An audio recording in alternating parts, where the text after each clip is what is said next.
Thank you, Andres, and Mr. Governor, Mr. and Mrs. Salinas, and honored guests. Everyone having a good time so far? Fantastic. Bueno, I love being here, City of Ideas, with brilliant minds and very giving hearts. And especially this city, I love. We have speed reading and memory programs in over 90 countries, and I love this country. You know, this is actually the place where I was married, here in Playa del Carmen, and it feels like it's coming home. And so thank you. Also want to say hola to everybody watching at home also, and on video also as well. So thank you for that. How many people here, City of Ideas, want to be able to learn more ideas? More ideas, right? How many people here love to learn?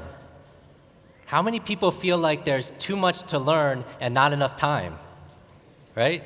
How many people here have books on your shelf you haven't read yet? Anybody get more than 5 emails today? Feel a little overloaded or overwhelmed? And it's challenging because the information in technology, information is going up like this. Technology is creating so much information, so much data that you need to learn and be able to remember and to read, but how we learn it is pretty much the same. See? Like how we read it, how we remember it, how we retain it. And so the challenge is we all grew up with this 20th century education that prepared us for a world that doesn't exist anymore. You know, they say that if Rip Van Winkle woke up today, the only thing he would recognize is the education system. And that's a challenge because the world has changed so much, over the past, couple of decades. And so they say that the chairman of Google says that the amount of information that's been created from the dawn of humanity to the year 2003, which is only 10 years ago, is now created every 2 days online. Do you feel it? Lots of stress, lots of anxiety. So what I want to do here is I want to be able to give you tools to be able to learn it better, kind of disrupt education a little bit, give you the tools that you need to be able to absorb lots of the wonderful ideas that you're going to learn at this incredible conference, and also maybe at the same time, remember, you're here not only just to get wonderful, critical content that's very dangerously disruptive and powerful, but also you're here to make great connections also. And so I want to give you a couple of tips on how to remember people that you meet here. How many people here would love to be able to be better at remembering people's names? Yes? And so I want to be able to give you some of those ideas also as well. How many people here like to have a better memory? How many people came here like to improve your memory 2 or 3 times? How many people forgot why you came here today? Have you ever done that? Have you ever walked into a room of your own home and then forgot why you're there? Anyone feel a little absent-minded? Like senior moments are coming a little bit early? Like you're taking a shower and you can't remember if you shampooed your hair and you end up doing it twice? Or you misplace things like your wallet or your purse or your cell phone. You call your own cell phone hoping you kept it on so you could find it. Or your car keys, or if not your car keys, something much larger like your car. You go out to the parking lot, people use their car alarms like a GPS trying to figure out where they parked the car. And then how about names? How many people honestly have trouble remembering people's names? Is it important, yes or no? A little bit or a lot? Well, let's start with my name. My name is Jim Kwik with Kwik Learning, and I help people learn quickly. The question I always get is about my last name. My last name really is Kwik, K-W-I-K. With a name like Kwik, my life and my destiny was pretty much planned out. I had to be a runner back in school, which is a lot of pressure when it says Kwik right on your back. I had to be careful when I'm driving because the worst name to have on your driver's license when you get pulled over for speeding is Kwik, because you're not going to talk your way out of that ticket.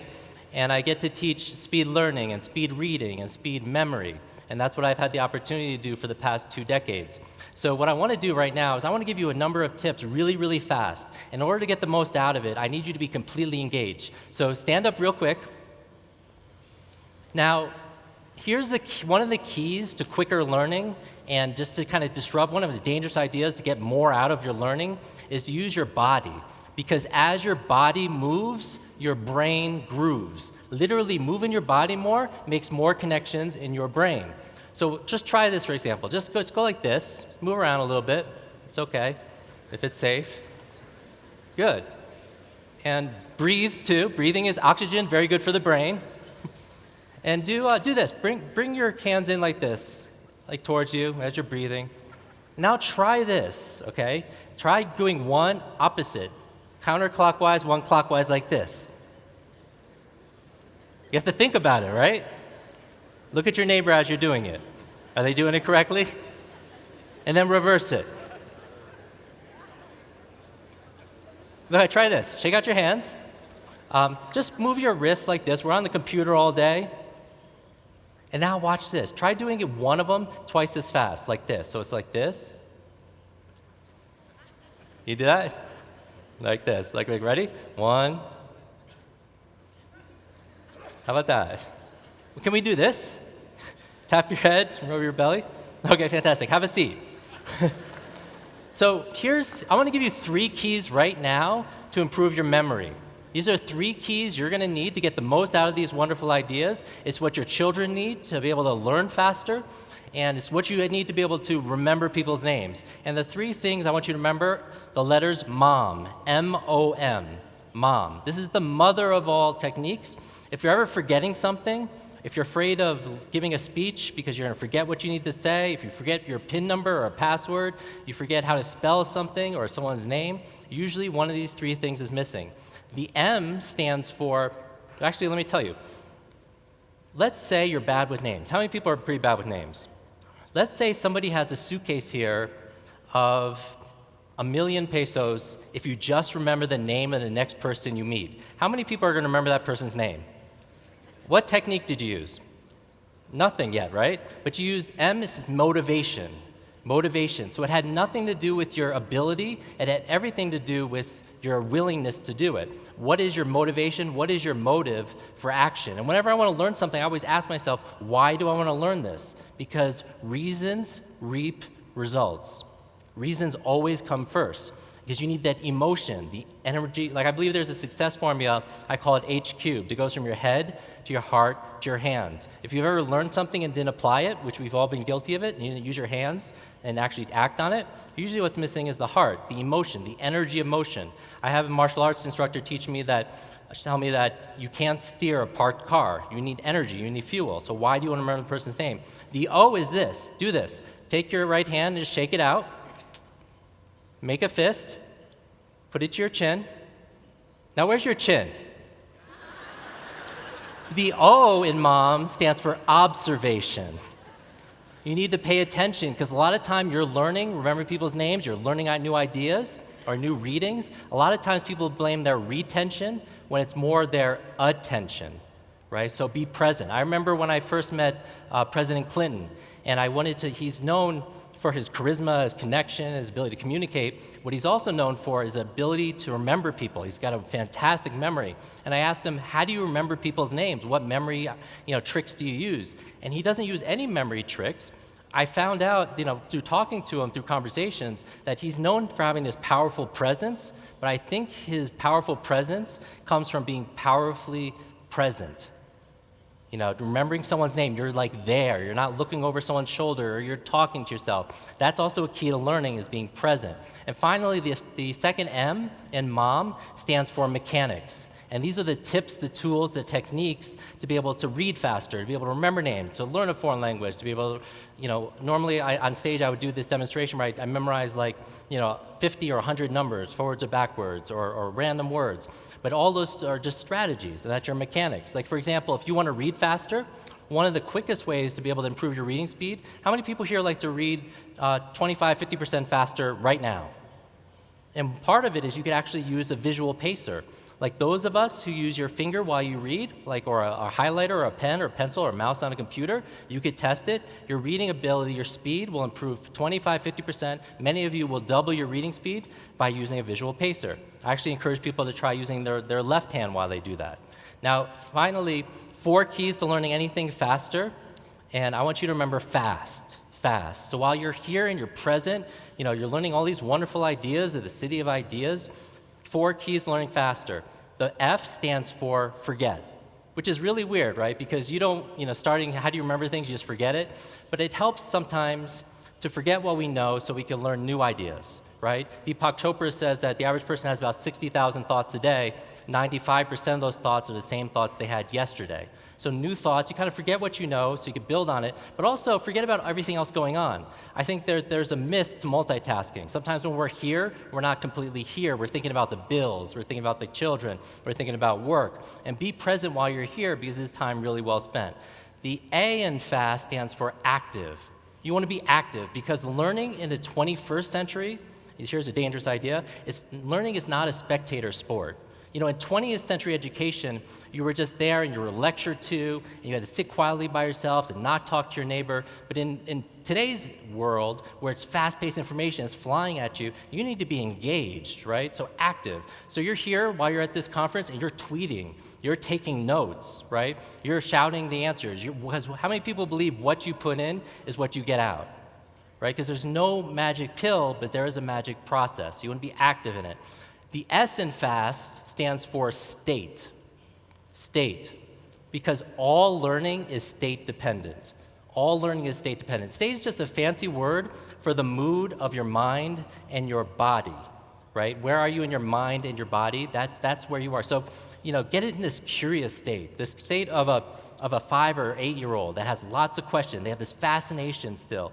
Your physiology, like right now, sit in the way you'd be sitting if you were totally interested in what I was saying. Sit the way you'd be sitting if you're totally interested in this subject. Why do you even have to move, right? So that's your state. And finally, the T in FAST stands for teach. Teach.